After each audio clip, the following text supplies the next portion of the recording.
Si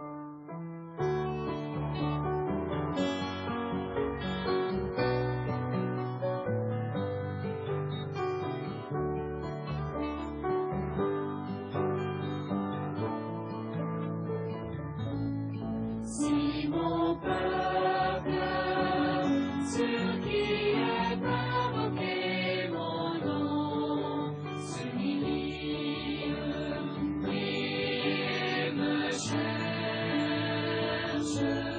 Si mon peuple, sur qui est invoqué mon nom, se détourne de ses mauvaises voies.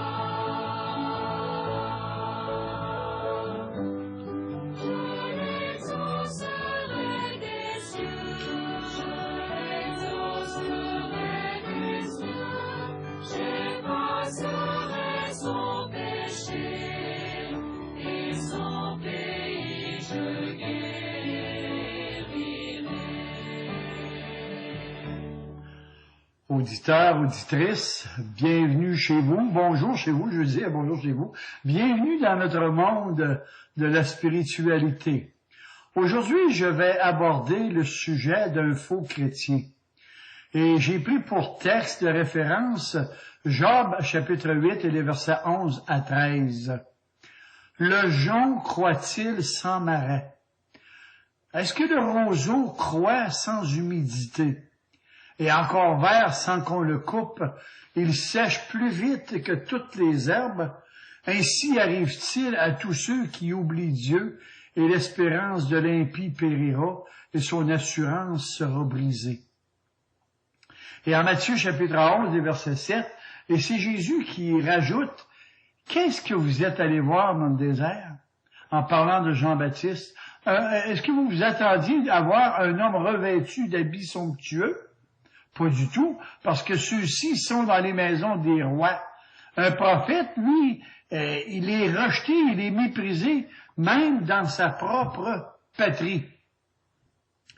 Et moi, à mon tour, je pourrais vous dire, qu'est-ce que vous vous attendez de moi aujourd'hui? Qu'est-ce que vous vous attendez d'attendre aujourd'hui? Et poser différemment la question serait, vous qui vous dites chrétien, qu'êtes-vous allé voir ou faire ou entendre dans vos églises dernièrement? Un roseau agité par le vent? Un homme vêtu d'habits du dimanche? Qu'êtes-vous allé voir ou entendre? Est-ce une rencontre sociale ou une rencontre avec Dieu? Qu'avez-vous entendu et retenu de la prédication? Qu'avez-vous retenu au travers vos cantiques spirituels? Et aujourd'hui, avec la grâce de Dieu, le roseau nous invitera à nous examiner nous-mêmes. Et dans le livre de Job, Bildad va nous montrer cette image du roseau comme étant le sosie, le clone du chrétien de nom. Premièrement, à quoi la religion du faux chrétien ressemble-t-elle? Deuxièmement, de quoi se nourrit-elle, cette religion? Et que va devenir cette religion de ce faux chrétien? Voilà le programme que je vous propose aujourd'hui. Mais à quoi ressemble la profession de foi de ce faux chrétien?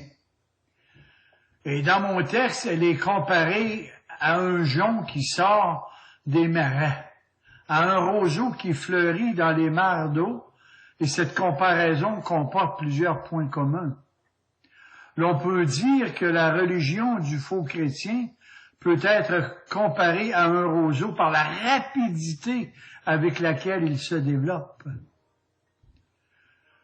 Oui, il y a eu dans vos églises des conversions très, très rapides, des conversions instantanées comme l'apôtre Paul sur le chemin de Damas, ou encore celle du joaillier de Philippe qui s'écria « Que faut-il que je fasse pour être sauvé? » Ou encore celle de l'Éthiopien qui fit un pèlerinage à Jérusalem du temps de l'Église primitive, Et comme d'habitude, comme par hasard, j'ai un sermon là-dessus, le numéro 14, le voyage du pèlerin, que je vous invite à écouter sur notre site Internet.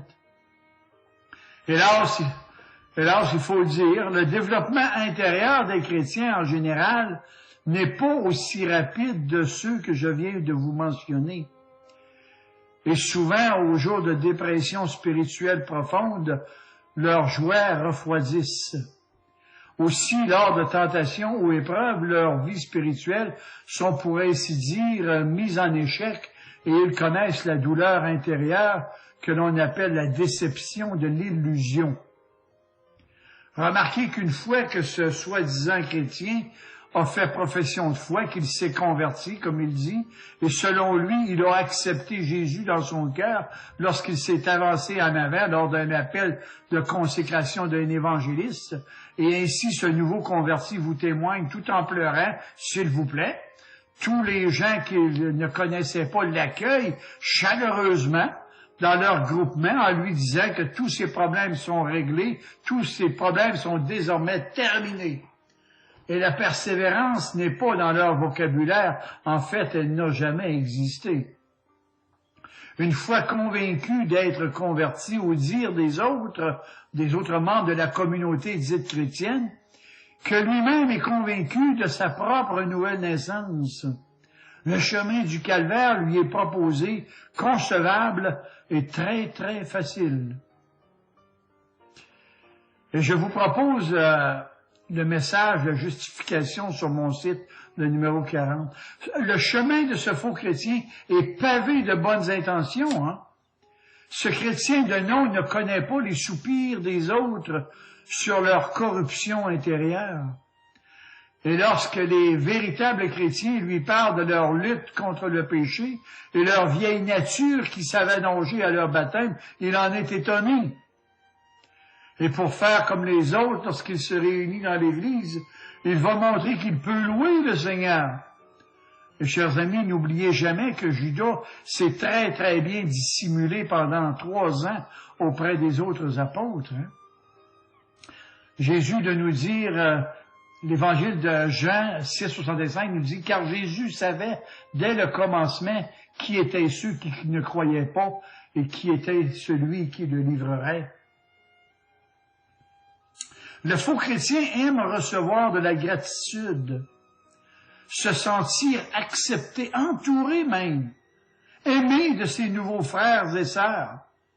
Mais moi, je vous dis que si vous désirez recevoir d'eux de la reconnaissance, ben là, je vous conseille que vous en obtiendrez bien plus si vous adoptez un petit chien, car lui, au moins, vous sera fidèle dans vos bons comme dans les mauvais jours. Beaucoup de gens proclament leur beauté, mais un homme fidèle, un homme digne de confiance, qui le trouvera? Proverbe 26. Et en ce qui concerne les enfants de Dieu, j'oserais dire que les épaules des âmes qui ont la vie de Dieu en eux sont meurtries sur leur fardeau, mais un poids lourd privé de sensibilité ne connaît pas la douleur de la compassion des âmes perdues.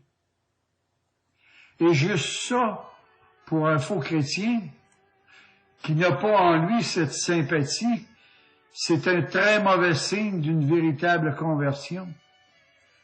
Car beaucoup de ces gens disent à leurs proches, « Paix, paix », et cette paix n'est pas réelle pour eux. Car en Jérémie 6,14, il nous est dit, « Voyez la paix qu'offrent les faux prophètes, et voyez aussi la paix que Jésus vous offre aujourd'hui. » Et ainsi, le faux chrétien de nom pousse et fleurit exactement comme le roseau sur le bord des eaux stagnantes des étangs.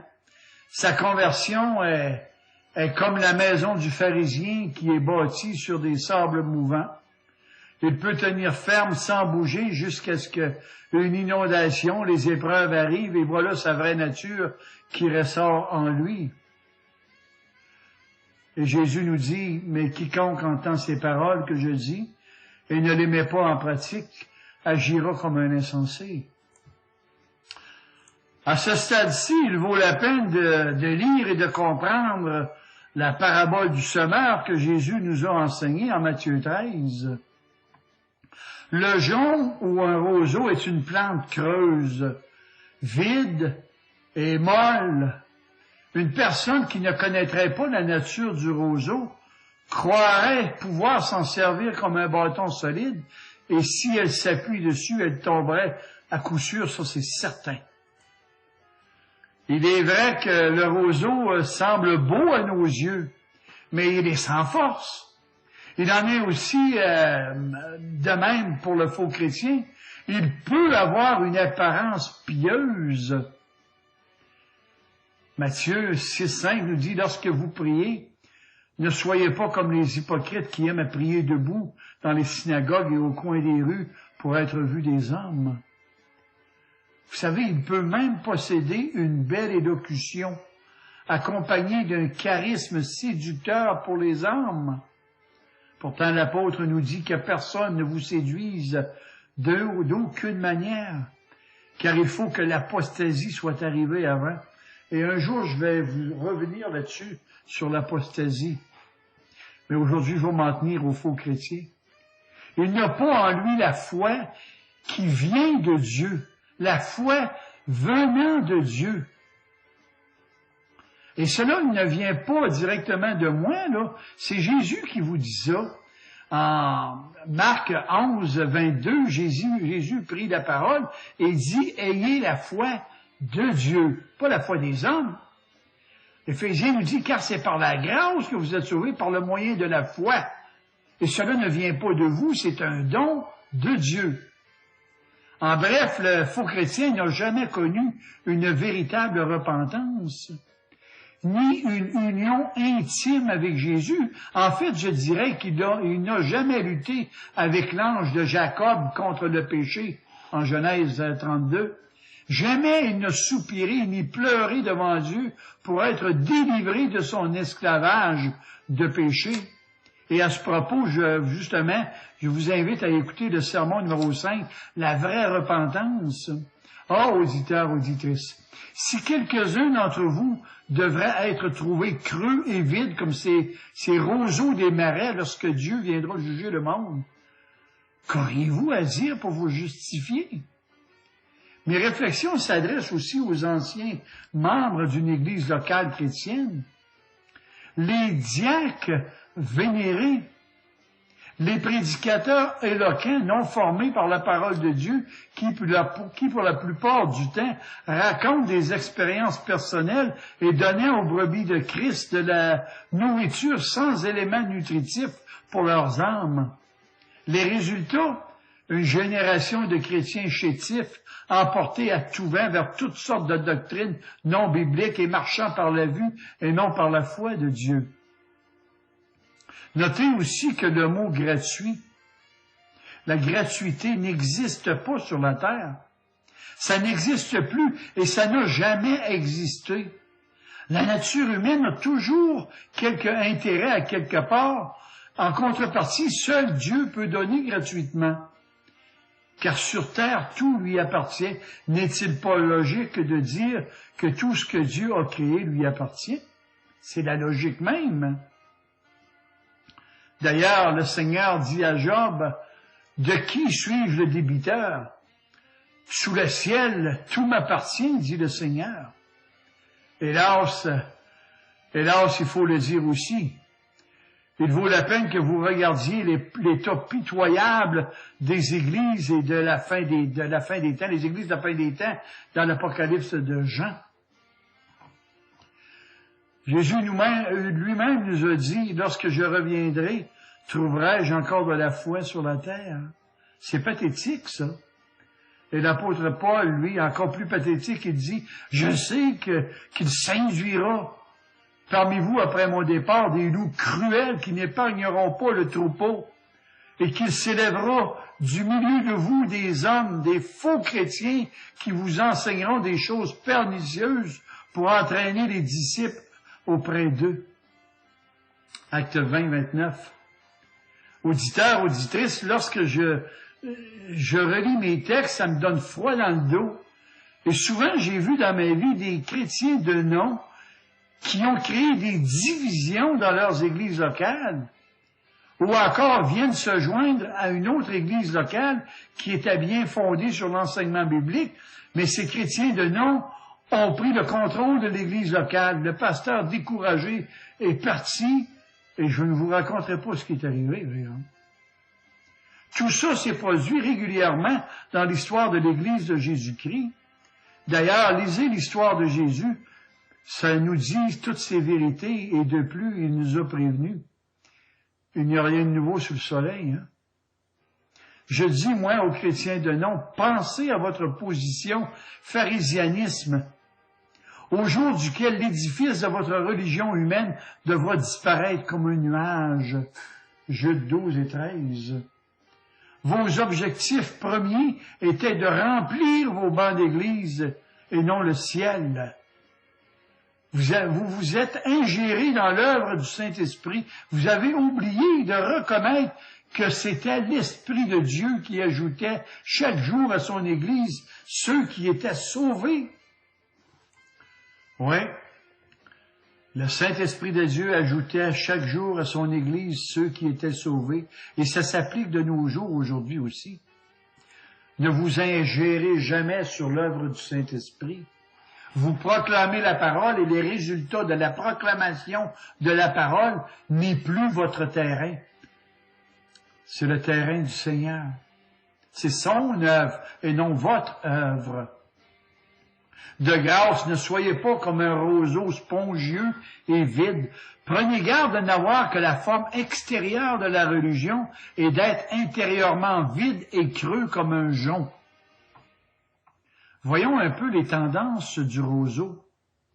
Le jonc est une plante creuse, vide et molle. Ce roseau a, comme le chrétien de nom, a la propriété de se courber. Si le vent souffle du nord, il s'incline vers le sud. Et si la tempête vient du midi, il se penche vers le nord. Et ainsi agit le faux chrétien. Il cède à l'influence d'une société corrompue et en plus il reçoit facilement l'influence des mauvaises compagnies.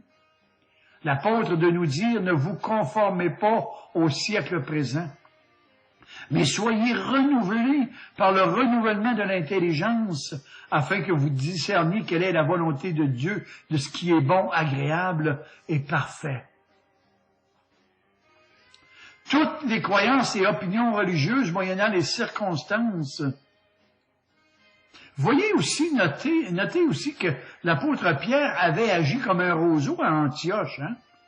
Et c'est là que par la grâce du Saint-Esprit, il a été remis sur les rails par son frère en Christ, l'apôtre Paul, en Galates 2:11.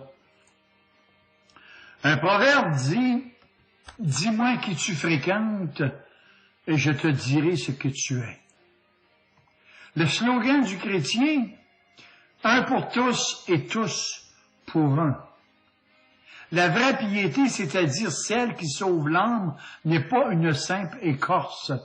C'est le cœur, c'est la sève, l'essence et la vie d'une personne qui a été choisie, rachetée et sauvée par la grâce de Dieu. Notez que le roseau n'apporte aucun fruit. Personne ne s'attend à trouver des fruits du paradis sur un roseau. Et il en est de même pour le chrétien de nom. Souvenez-vous de l'histoire du jeune homme riche, en Marc 10. Sa religion était comme le jonc vide. Sa religion, bien que sincère, possédait les vertus assez élevées du côté de l'extérieur. Mais de son intérieur, il n'avait rien pour Dieu. C'était en quelque part un sépulcre blanchi et mort dans ses péchés. Êtes-vous ce genre de chrétien aujourd'hui? Y a-t-il dans votre vie quelque chose que vous chérissez beaucoup plus que Dieu? Dites-vous que vos prières, dites-vous des prières pour pouvoir combler vos propres désirs charnels? En fait, vous ne priez pas du tout, vous dites des prières pour satisfaire votre conscience ou pour plaire, ou pour montrer, vous montrer dans votre entourage chrétien que vous savez prier et que vous n'avez jamais prié. La prière, c'est la respiration de l'âme.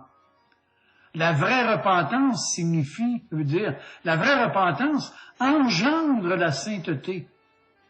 Possédez-vous en vous la foi, la joie, l'espérance, tout ce que possédait Jésus? Si dans votre cœur vous avez l'ombre d'un doute à mes questions, j'ai le regret de vous dire que vous êtes un roseau dans le marécage de vos péchés, et non comme une fleur aromatique dans la main droite du Seigneur qui a planté dans sa vigne, dans la vigne de son Église éternelle. Heureux l'homme qui ne marche pas selon les conseils des méchants, qui ne s'arrête pas sur la voie des pécheurs, et qui ne s'assit pas en compagnie des moqueurs, mais qui médite la parole jour et nuit. Ma prière pour vous, en cet instant, est que vous alliez auprès de Jésus. Et là, peut-être, aura-t-il pitié de vous. Sophonie 1.24, Jonas 3.9. Aujourd'hui, votre manière de vivre, changez votre manière de vivre. Tournez vos cœurs vers le Seigneur. Le Seigneur a sorti Israël de l'Égypte pour la planter dans une terre fertile, et Dieu a récolté des raisins secs. Je me souviens d'un des textes d'Ésaïe. Bon, je pense que je vais vous les laisser vous-même le lire par vous-même. Ésaïe 5, 1 à 6. La nourriture du faux chrétien. De quoi la religion du faux chrétien se nourrit-elle?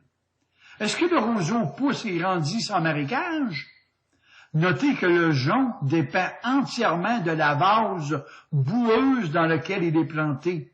Et si l'eau des marais était retirée, le roseau périrait plus vite qu'aucune autre plante.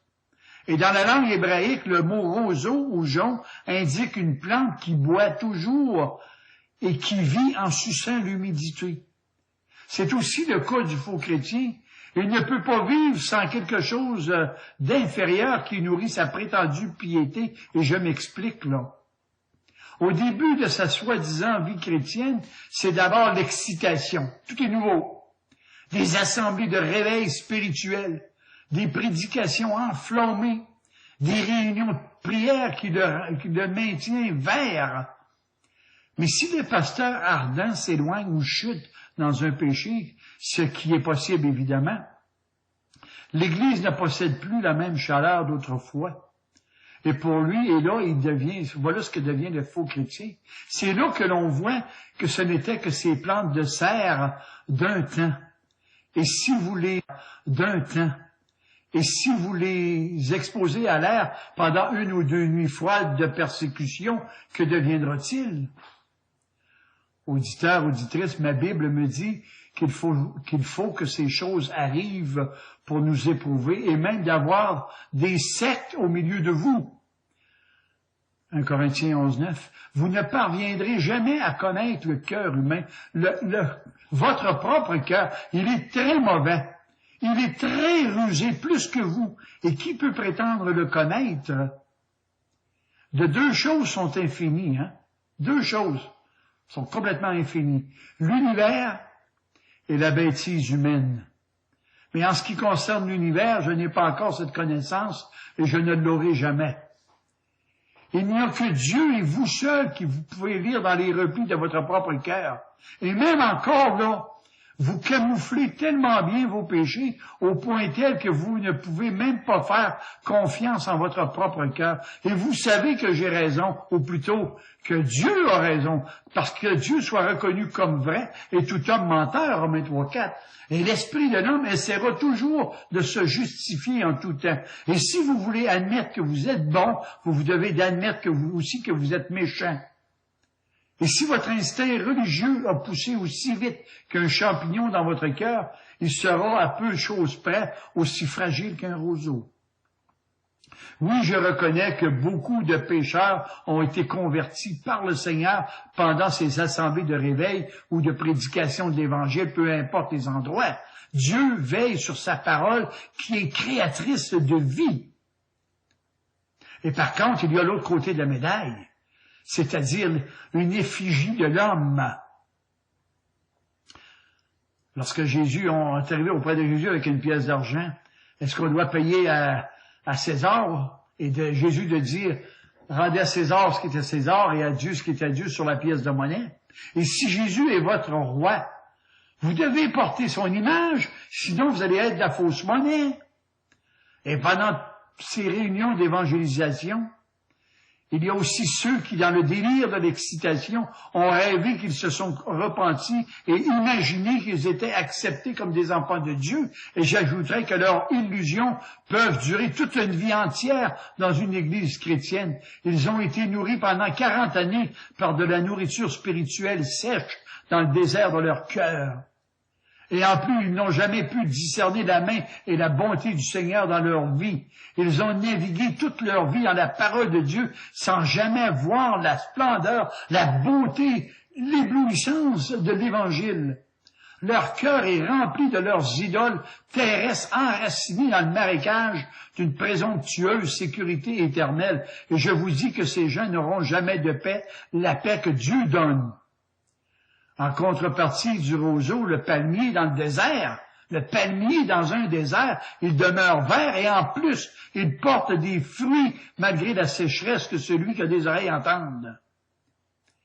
Il y en a qui ne se nourrissent que par des encouragements et se disant humbles, ils sont orgueilleux et vaniteux. Méfiez-vous de la piété qui ne dépend que d'encouragement. Peut-être serez-vous appelés à côtoyer des personnes désagréables, ou encore par des manipulateurs pseudo-spirituels pour se faire prendre en pitié.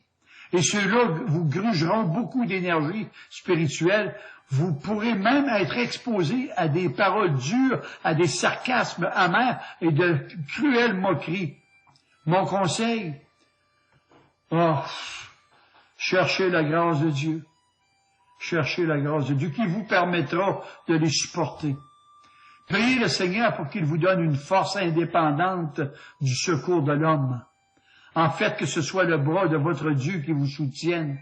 Avant de donner ton amitié à une personne, marche dans ses mocassins assez longtemps pour le connaître plus que toi. Ça, c'est un proverbe indien. Il y a aussi de ces gens dont la piété dépend de la postérité. Certaines églises prônent la postérité comme étant une sorte de preuve que Dieu bénit. Méfiez-vous de cet évangile de prospérité. C'est encore là une des ruses du diable. Je me souviens un jour de 2 personnes qui se sont jointes à l'église à une époque où leurs affaires allaient très très bien. Mais presque en même temps, elles firent des pertes successives qu'ils attribuèrent à leur profession de piété. En fait, ces personnes-là aimaient Dieu tant que leurs affaires prospéraient depuis l'époque de leur prétendue conversion. Mais dès qu'elles ont eu des adversaires, elles ont murmuré et abandonné l'Église. Ou plutôt, je devrais dire, elles ont abandonné le zèle de leur premier amour vis-à-vis le Seigneur. J'oserais dire que ce roseau de leur marécage humide s'est desséché. Et cela me rappelle la parabole du semeur que Jésus nous a racontée. Sa semence a tombé sur un cœur de pierre. Mais vous savez sans doute que Dieu a créé tous les cœurs pour que sa parole puisse s'enraciner. Sa semence merveilleuse de sa grâce veut prendre racine chez vous aujourd'hui. Et ne repoussez jamais cette divine charrue qui est sa parole. Et notez que le chrétien de nom regarde souvent au degré de respect que sa religion lui attire.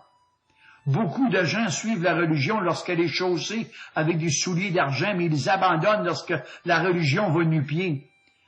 Félix Leclerc a chanté qu'au paradis, il n'y a pas de place pour les souliers vernis. Et dépêchez-vous de salir vos souliers si vous voulez être, en tout cas. J'ai noté aussi en quelque part que la terre promise sera toujours au bout du désert. Permettez-moi une question. Que feriez-vous si votre attachement au Seigneur était contrarié par une des lois de votre pays et que vous devriez constamment risquer que votre réputation soit détruite parce que vous ne parlez que de religion et de spiritualité? Est-ce que la Bible aurait la priorité en vous sur toute chose? Dernièrement et finalement, quelle est l'espérance du faux chrétien? Encore vert et sans qu'on le coupe, il sèche, il n'a pas de vase dont il se nourrit. Les excitations, les encouragements, la respectabilité, la prospérité qui faisait sa vigueur n'existent plus et c'est là qu'il abandonne. Et tout ça dans toutes les églises et dans toutes les religions inimaginables. J'allais dire inimaginables. Par exemple, possédez-vous encore le zèle de votre premier amour envers votre épouse ou votre conjoint? Oui, aujourd'hui, dites au Seigneur, Seigneur, est-ce moi? Seigneur, est-ce moi la personne de qui tu parles aujourd'hui? Dans les textes que je suis en train d'écouter? Oui, que cette question soit celle de chacun de nous. Et si un seul d'entre nous dit, ce n'est pas moi, ben n'en soyez pas si sûrs. Ce n'est pas l'espérance des saints, moi, qui m'occasionne des problèmes, mais plutôt la persévérance des pécheurs. Il y a dans toutes les églises du blé et de l'ivraie qui grandissent ensemble. Et ces faux chrétiens qui brillent un certain temps et qu'un jour plus tard ils s'éteignent comme des étoiles filantes auxquelles l'obscurité des ténèbres leur est réservée. Ces gens-là sont des fontaines sans eau, des nuées que chasse le tourbillon, Jude 12. Ils ont des discours enflés de vanité et d'orgueil. Ils promettent la liberté lorsque eux-mêmes sont esclaves de leur propre corruption.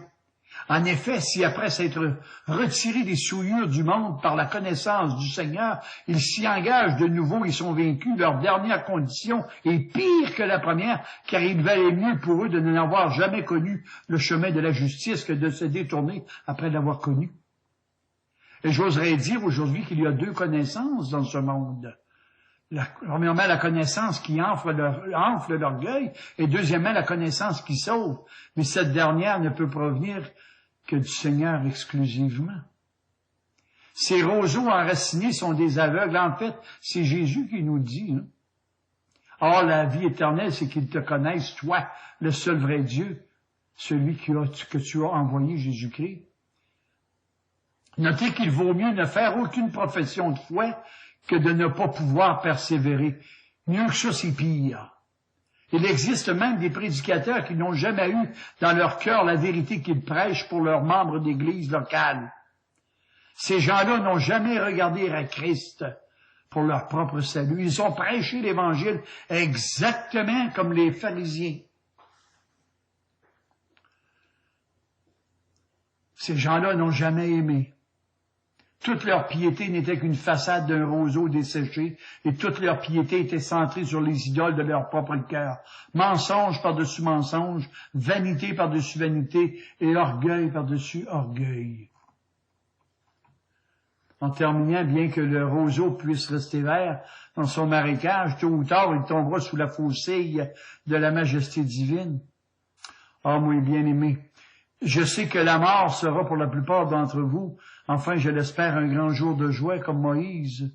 Vous allez gravir le mont Pisgah d'un pas fatigué, mais une fois rendu là, vous verrez le merveilleux pays que Dieu a créé pour ses enfants. Il vous récompensera de la peine que vous avez portée lors de votre pèlerinage terrestre. Il essuiera toute larme de vos yeux. Combien notre éternité sera différente si, comme le roi Belshazzar, le mot Tékel est inscrit devant nous, parce que pesés à la balance du Seigneur, nous aurons été trouvés légers par le fardeau de Jésus. De dire à Dieu aujourd'hui, au Seigneur, ô Dieu, ai-je caché mon péché devant toi? Sonde mon cœur, Seigneur. Père, est-ce que j'ai placé une étoffe dorée sur mon front de lépreux? Et encore, ai-je caché le mot impur devant ta face? Dis-moi, Seigneur, est-ce que j'aurais mangé à ta table, bu à ta coupe et communié avec tes brebis, pour ensuite t'entendre me dire, je ne t'ai jamais connu, parce que j'ai eu faim, j'avais soif, j'étais nu, j'étais pauvre, j'étais malade, et je ne t'ai jamais vu m'aider lorsque tu étais sur la terre. Et laissez-moi vous dire que tous ces faux chrétiens seront dignes de partager le sort du diable. Et notez tout cela sans n'avoir commis aucun crime, ni fait aucun mal, uniquement pour n'avoir jamais aimé. Et je vous conjure par le Dieu éternel de l'univers de pratiquer la religion de Jésus de façon la plus pure et la plus authentique. Allez-y aujourd'hui, criez, hurlez aux oreilles de Dieu pour qu'il puisse vous sortir de ce marais morose, parce que sans lui, vous ne pouvez rien faire. tellement votre cœur est dépravé et corrompu. Avant le jugement, jugez-vous vous-même. Et rappelez-vous que Jésus est venu dans ce monde pour des pécheurs et non pour des bien-portants. Allez à Jésus, sortez de votre marécage et faites-lui confiance, peut-être pour la première fois de votre vie, et vous ne périrez jamais. Aujourd'hui, abandonnez votre Dieu mort, vide comme le roseau. Auditeurs, auditrices, je vous invite, chacun de vous, à écrire dans votre journal personnel la suite de cette merveilleuse histoire. Que le Seigneur vous garde et vous bénisse abondamment.